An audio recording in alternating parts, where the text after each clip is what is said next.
Good morning, everyone, and welcome to the class. We are doing the first chapter of the first book, and the name of the chapter is the Cold War Era and the Non-Aligned Movement. And we are doing short questions, and 1 mark questions, not MCQs. I'm not giving you the options. I'm just giving you questions from. You have to find out the answer, है तो we have done we were doing about this non-aligned movement, है ना. जो main leaders थे जिन्होंने non-aligned movement को start किया, the names of those leaders and the country to which they belong, all these things have been we have done questions about this.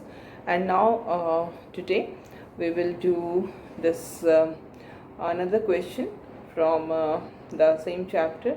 And when was the first summit of non-aligned movement held?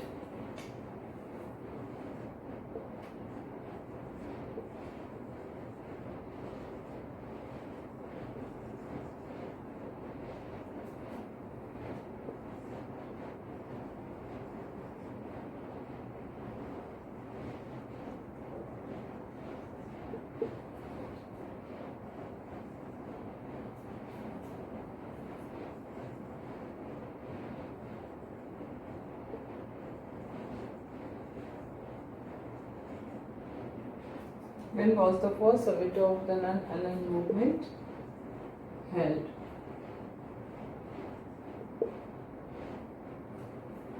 So the answer is the first summit of the non-aligned movement was held in 1961 in Belgrade. The place was Belgrade and the year was 1961. Okay, and now we see the next question. How many member states were there in the first summit? Or we can say the question is how many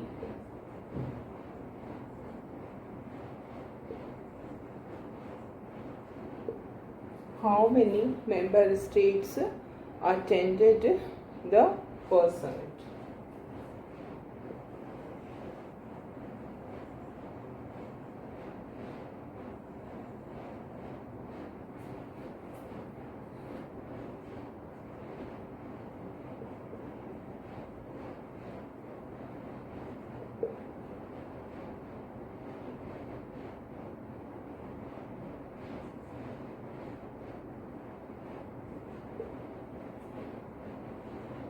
How many member states attended the first summit of non-aligned movement? So it was 25. 25 member states attended the first summit. Okay, and now we see the question is about the latest meeting. When and where? And when and where was the 18th summit of NAN?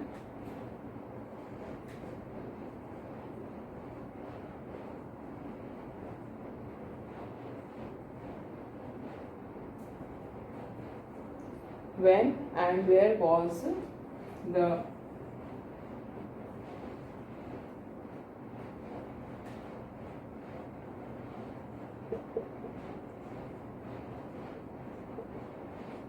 When and where was the 18th summit of NAM held? The 18th summit of NAM was held in Azerbaijan in 2019.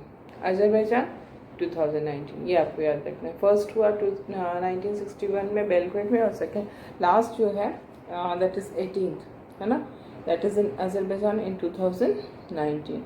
And now the question is currently how many member states and observer countries attended the 18th summit, है ना.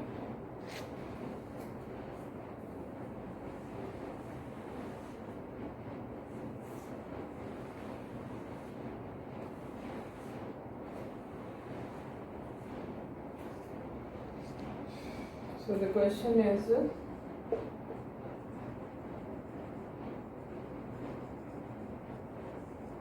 how many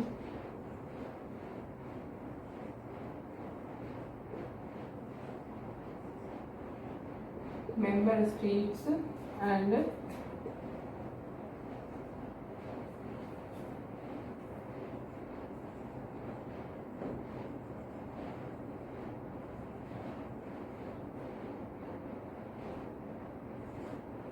how many member states and observer countries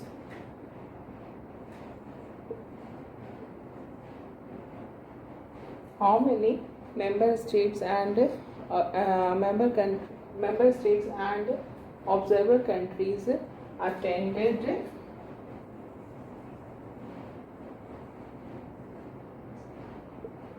the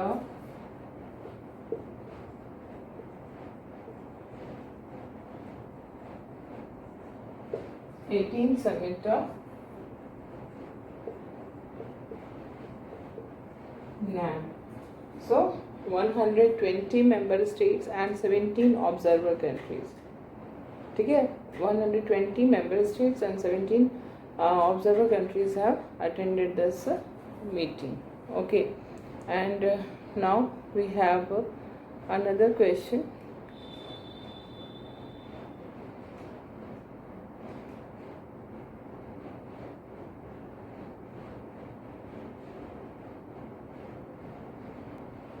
So now the next question is, name the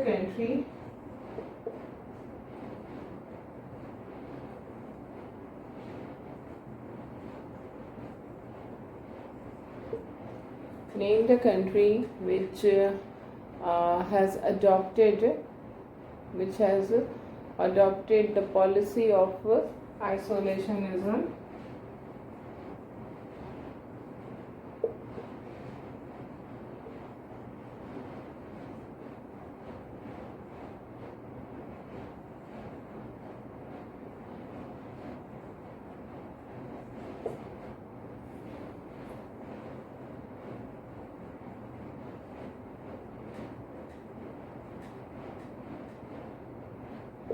Name the country which has adopted the policy of isolationism from its inception till First World War.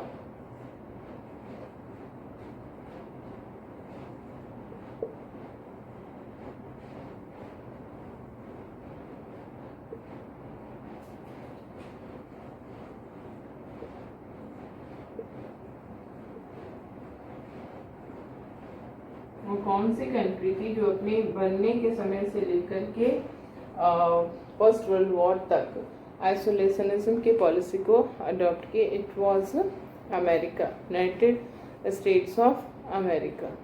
Okay, so this is also one of the important questions. So now the next question is, what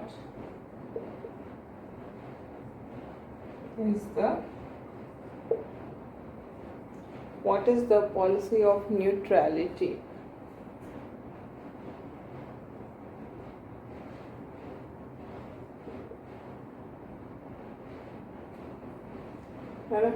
What is the policy of neutrality? Neutrality is a policy of staying out of war. ठीक है? And there can be another question like, give an example of a neutral country. है ना? Name a country which is neutral in its foreign policy. So the question is,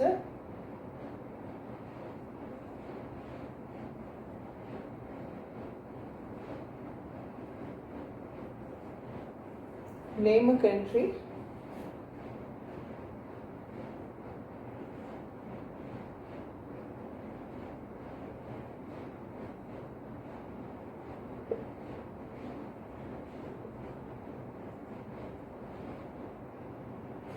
which is neutral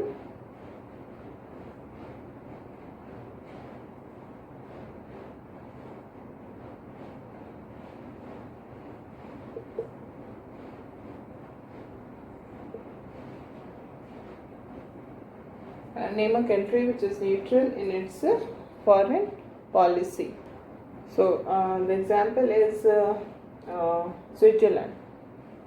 Switzerland is a neutral country because there is reason behind it. It's a landlocked country, so it remained neutral. Okay, now we have another question.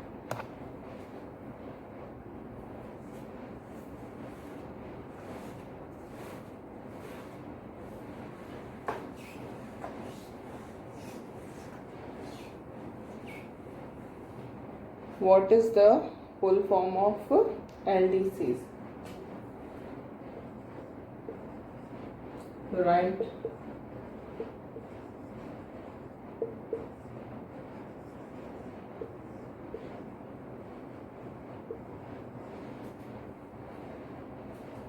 LDCs. It's least developed countries. है ना? Least developed countries. Okay. And now we have another question. Full form of UNCTAD. LDC के बाद हम लिख सकते हैं. The next question is write the full form of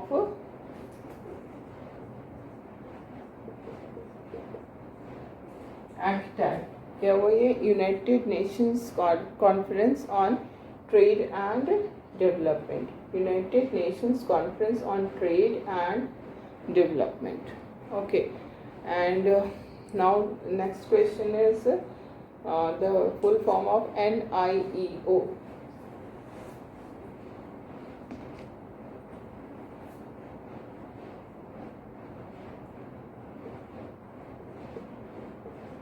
So the question is write the full form of NIEO.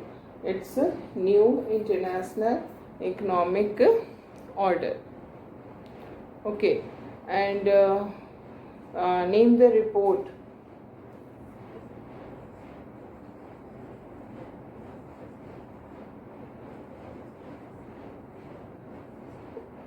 Name the report brought out by UNCTAD. Brought out.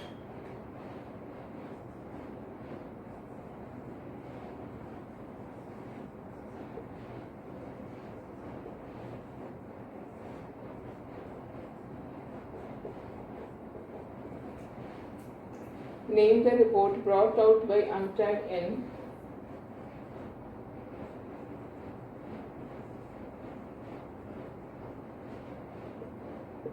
1972.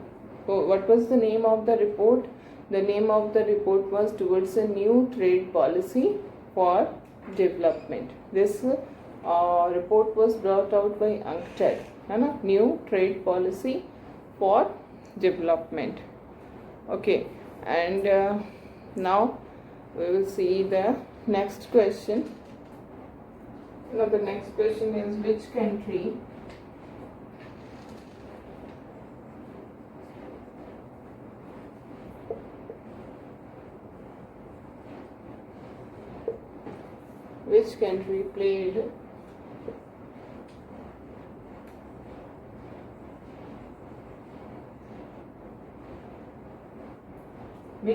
played the role of mediator?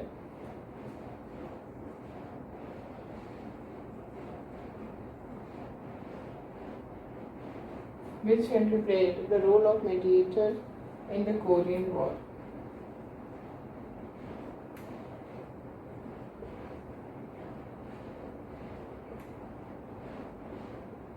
It was India.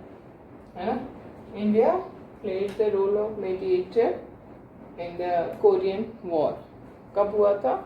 51 से 53. ठीक है. So that is important about India.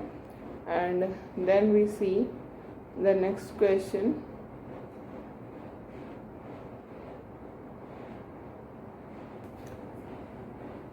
The question is when did, in which year, not when, in which year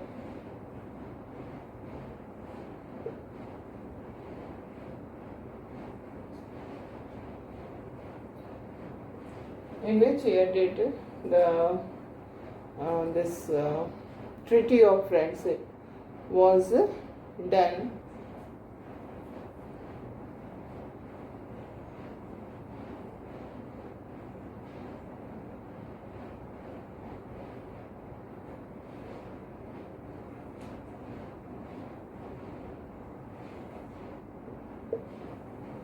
In which year did the Treaty of Friendship was signed by India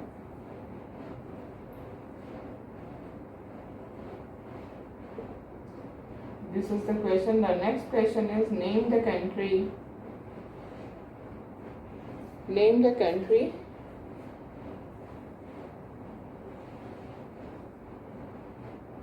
with which this treaty was signed.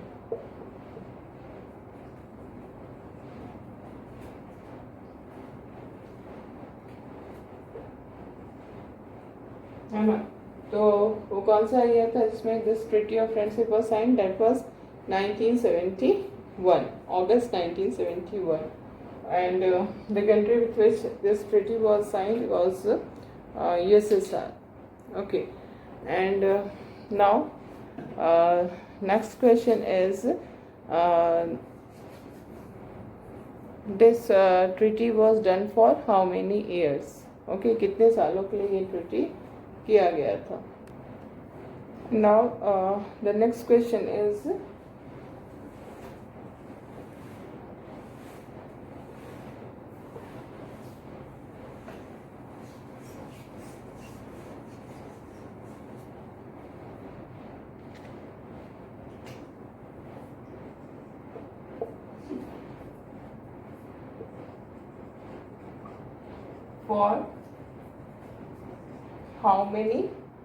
for how many years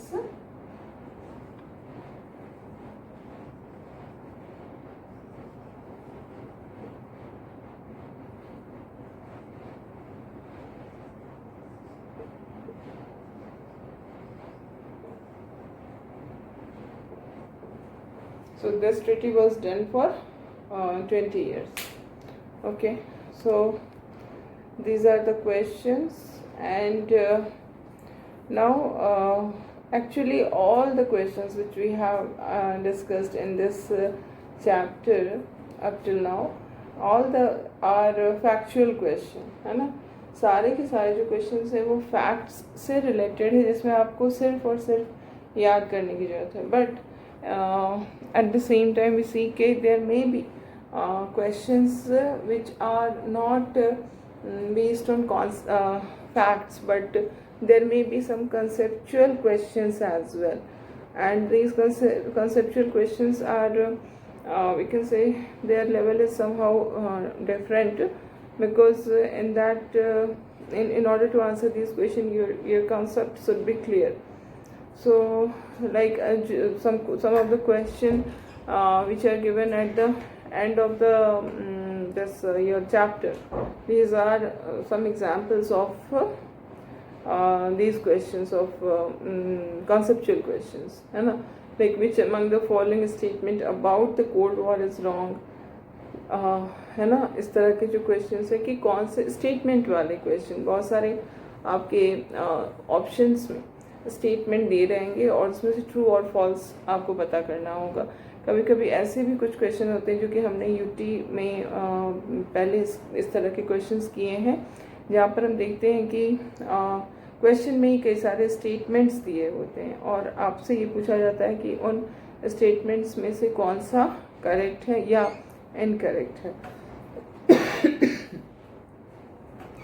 इसके अलावा कुछ question ऐसे भी हो सकते हैं, जैसे reason और असर्शन वाले भी कुछ क्वेश्चंस हो सकते हैं. ठीक है, तो इस तरह से जो हमारा मेन जो जिसको हम कहेंगे कि फोकस होना चाहिए, वो एक तो फैक्ट्स को आपको याद करना है फैक्चुअल क्वेश्चंस के लिए, एंड दूसरी चीज़ जो कॉन्सेप्ट है दैट शुड बी क्लियर, वो बहुत ही इम्पॉर्टेंट है.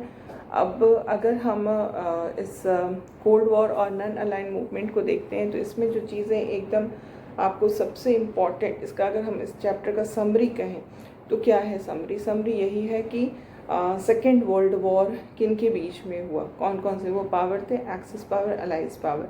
जीत किसकी होती है? एक्सिस पावर की, अलाइज पावर की। जीतने वाले कौन है? Allies power. और जो अलाइज पावर है उसमें कौन है? Britain, France, Russia, not Russia, USSR and USA, है ना। और सेकेंड वर्ल्ड वॉर के ख़त्म होते ही क्या होता है कि जिस तरीके से सेकेंड वर्ल्ड वॉर ख़त्म होता है, कैसे ख़त्म होता है? जब यूएसए जो है वो न्यूक्लियर बॉम्ब ड्रॉप करता है हिरोशिमा और नागासाकी पे, तो उसकी वजह से ही सेकेंड वर्ल्ड वॉर का एंड माना जाता है। तो जिस तरीके से सेकेंड वर्ल्ड वॉर का एंड होता है उसी की वजह से जैसे ही सेकेंड वर्ल्ड वॉर ख़त्म होता है, कोल्ड वॉर स्टार्ट हो जाता है ना। तो अब यहाँ पर ये आपको समझना ज़रूरी है कि क्यों हम ये कह रहे हैं कि सेकेंड वर्ल्ड वॉर के ख़त्म होते ही कोल्ड वॉर स्टार्ट हो जाता है। इसलिए क्योंकि अमेरिका ने अपने पावर को दिखाने के लिए, अपना इन्फ्लुएंस बढ़ाने के लिए, अपना दबदबा दिखाने के लिए उसने न्यूक्लियर बॉम्ब को यूज़ किया था, जबकि न्यूक्लियर बॉम्ब यूज़ करने की ज़रूरत नहीं रह गई थी। वॉर पहले ही ख़त्म हो चुका था। Still America has used this nuclear bomb which caused so much destruction, है ना। तो ये जिस हो गया। और साथ ही साथ हम देखते हैं कि दो बहुत बड़े super powers in all respect, political, economic, cultural, in all respect, these two superpowers emerged on the world, in the world politics, that is USA and USSR. And ये दोनों सुपर पावर्स तो थे, ये दूसरा पॉइंट हो गया। तीसरा point जो होगा वो ये होगा कि इन दोनों सुपर पावर्स के बीच में आइडियोलॉजिकल डिफरेंसेस था। जैसे अगर यूएसएसआर को देखें तो वो सोशलिस्ट आइडियोलॉजी को फॉलो कर रहा था, सोशलिज्म एंड कम्युनिज्म की आइडियोलॉजी को। और अगर हम यूएसए को देखें तो वो लिबरल डेमोक्रेसी एंड कैपिटलिज्म की पॉलिसी को फॉलो कर रहा था। तो ये दोनों जो पॉलिसीज थे, they were not only different to each other but they were opposite to each other also. So this is important for you to understand कि what was the difference between these two policies. Like if we see this ideology of communism and socialism give more importance to equality, to the concept of equality, because in communism and socialism the stress is to establish equality in the society, while if we see the ideology of liberal democracy and capitalism, the focus is on freedom, है ना. So this is the basic difference between communism and socialism and that capitalism. ठीक है. तो इस तरह से second world war का and होते ही जो है वो कोल्ड वॉर स्टार्ट हो जाता है. अब कोल्ड वॉर में एक चीज़ जो कि हम देखते हैं वो ये है कि इट्स अ कोल्ड वॉर. यहाँ पर यूज़ ऑफ आर्म्स नहीं होगा. आर्म्स का पाइल्ड अप किया जाएगा बट वो आर्म्स यूज़ नहीं होंगे. वो सिर्फ आपकी इन्फ्लुएंस को बढ़ाने के लिए एक जिसको हम कहते हैं लॉजिक ऑफ डेटरेंस इसमें काम करता है. इसका ये मतलब होता है कि आर्म्स आप इतना ज़्यादा जमा कर लीजिए कि कोई आप पे अटैक करने के लिए सोच ही ना सके, है ना. तो this is called logic of deterrence. और यही logic of deterrence cold war में काम करता है, जहाँ पर कि दोनों ही सुपर पावर्स इतने ज़्यादा पावरफुल है कि कोई एक दूसरे पर अटैक करने की सोच ही नहीं सकता है. और पर्पस ही यही है कि अपने आप को इतना पावरफुल बना लो, लोग इतना आपको पावरफुल समझे कि कोई आप पे अटैक करने की सोच ही ना सके. This is called theory of deterrence. और इसके साथ ही साथ कोल्ड वॉर का एक बहुत ही इम्पॉर्टेंट मिलिट्री फीचर ये भी हमने देखा था, हमने इसको भी डिस्कस किया था कि कोल्ड वॉर में जो पार्टीज़ इन्वॉल्व है, जो कंट्रीज़ इन्वॉल्व हैं, उन्होंने बहुत ही रिस्ट्रिक्टिव और रिस्पॉन्सिबल बिहेवियर किया है. That is why it remained as a Cold War. If the countries, if the superpowers would not have behaved in a responsible and restrictive manner, then this Cold War could have changed into the hot war, है ना. Cold war hot war में change हो जाता, लेकिन नहीं हो पाया इसलिए क्योंकि दोनों ही जो सुपर पावर्स हैं उन्होंने बहुत ही रिस्ट्रिक्टिव और रिस्पॉन्सिबल बिहेवियर किया। इसका एग्जाम्पल हम कैसे दे सकते हैं, how can we say that ये रिस्ट्रिक्टिव और रिस्पॉन्सिबल बिहेवियर किया है सुपर पावर्स ने। इसका एग्जाम्पल है क्यूबन मिसाइल क्राइसिस, है ना। क्यूबन मिसाइल क्राइसिस के समय ऐसा सिचुएशन आया जिससे लगा कि थर्ड वर्ल्ड वॉर हो जाएगा। दोनों सुपर पावर्स एक दूसरे के आमने सामने खड़े थे, लेकिन इस समय दोनों ही सुपर पावर्स ने, न सिर्फ स्टार्टिंग अमेरिका की तरफ से होता है, लेकिन यूएसए ने भी जो रिस्पॉन्ड दिया वो बहुत ही रिस्पॉन्सिबल बिहेवियर का रिस्पॉन्स था, रिस्ट्रिक्टिव बिहेवियर का रिस्पॉन्स था, और जिसकी वजह से थर्ड वर्ल्ड वॉर का जो थ्रेट मंडरा रहा था वो ख़त्म हो जाता। तो ये हमने देखी। इसके साथ ही साथ एक चीज़ और बहुत ही इम्पॉर्टेंट है, और वो है कोल्ड वॉर का जस्टिफिकेशन। कोल्ड वॉर का जस्टिफिकेशन हम यही कहेंगे कि कोल्ड वॉर होना गलत नहीं था बल्कि सही रहा। क्यों? क्योंकि कोल्ड वॉर के कारण ही थर्ड वर्ल्ड वॉर जो है वो नहीं हुआ। अगर कोल्ड वॉर नहीं होता तो इस बात की बहुत ज़्यादा पॉसिबिलिटी है कि दुनिया को थर्ड वर्ल्ड वॉर फेस करना पड़ता, और ये थर्ड वर्ल्ड वॉर जितना ज़्यादा डिस्ट्रक्शन लाता, loss of property, loss of lifes होता, तो उससे दुनिया जो है वो बच गई। मानवता जिसको हम कहेंगे, ह्यूमैनिटी, उससे बच गई। ये बहुत बड़ा अचीवमेंट है, इसको हम कहेंगे। एंड वन मोर थिंग है, अगर हम इसके जस्टिफिकेशन को देखते हैं कि कोल्ड वॉर को किस बेसिस पे हम जस्टिफाई कर सकते हैं, तो कोल्ड वॉर के कारण हाँ छोटे छोटे वॉर ज़रूर हुए। एरनाज ऑफ कोल्ड वॉर में हमने देखा है ना, छोटे छोटे वॉर हुए, लेकिन कोई भी थर्ड वर्ल्ड वॉर जैसी कंडीशन नहीं आई। तो ऐसी बेसिस पे हम इसको जस्टिफाई करेंगे, है ना। तो हमने ये सारी चीज़ें देखी। अब इसके बाद एक जो बहुत ही इम्पॉर्टेंट चीज़ है वो ये है कि कोल्ड वॉर के कारण जो दुनिया है वो दो खेमे में बट गई, दो पार्ट्स में बट गई, दो ग्रुप्स में बट गई। एक हो गया हमारा ईस्टर्न अलायंस और दूसरा हो गया वेस्टर्न अलायंस, है ना। तो ये जो दो पार्ट्स में बट गया, ये बटना कहाँ से स्टार्ट हुआ? ये जो अलायंसेस बनने शुरू हुए, दुनिया जिसको हम कह रहे हैं दो पार्ट्स में बटनी स्टार्ट हुई, ये कहाँ से? It started from there, it started from Europe.